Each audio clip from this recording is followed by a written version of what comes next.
Dear viewers, welcome to my channel. এই মুহূর্তে যে গুরুত্বপূর্ণ আপডেটটির দিকে আমরা নজর রাখব, যে স্কুল সার্ভিস কমিশনের যে চাকরি বাতিল মামলা, সেই মামলায় রিপোর্ট পড়েই হবে শুনানি, এমনটাই জানা যাচ্ছে সুপ্রিম কোর্টের পক্ষ থেকে।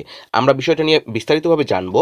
যে আমরা এর আগে দেখেছি যে প্রায় 10,269 পাতার রিপোর্ট ইতিমধ্যেই জমা পড়েছে, এবং তাই তা ভালো করে দেখে সব পক্ষের বক্তব্য বুঝে নিয়ে তবেই পরবর্তী শুনানি হবে, এমনটাই মত সুপ্রিম কোর্টের তরফ থেকে।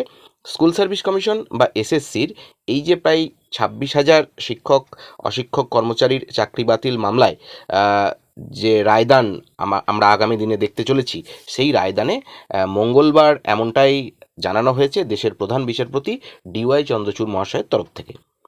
কলকাতা হাইকোর্টের নির্দেশে এক ঝটকায় বাতিল হয়ে গিয়েছিল রাজ্যের 25,753 জনের চাকরি।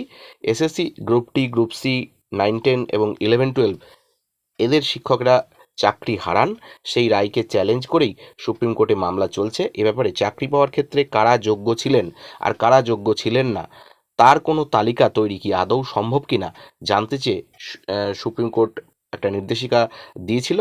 এবার প্রধান বিচারপতি তৈরি করে দিয়েছিলেন 4 সদস্যের একটি কমিটি।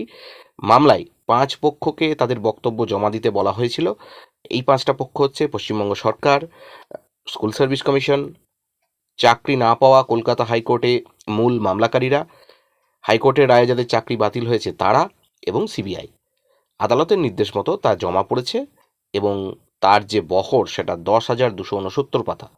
তাই সেটি দেখে আগামী 13ই আগস্ট পরবর্তী শুনানি হবে বলেই জানিয়েছে সুপ্রিম কোর্টের প্রধান বিচারপতির বেঞ্চ। আপাতত আজকের এই ভিডিওতে এটুকুই। ভালো থাকবেন, সুস্থ থাকবেন, ধন্যবাদ।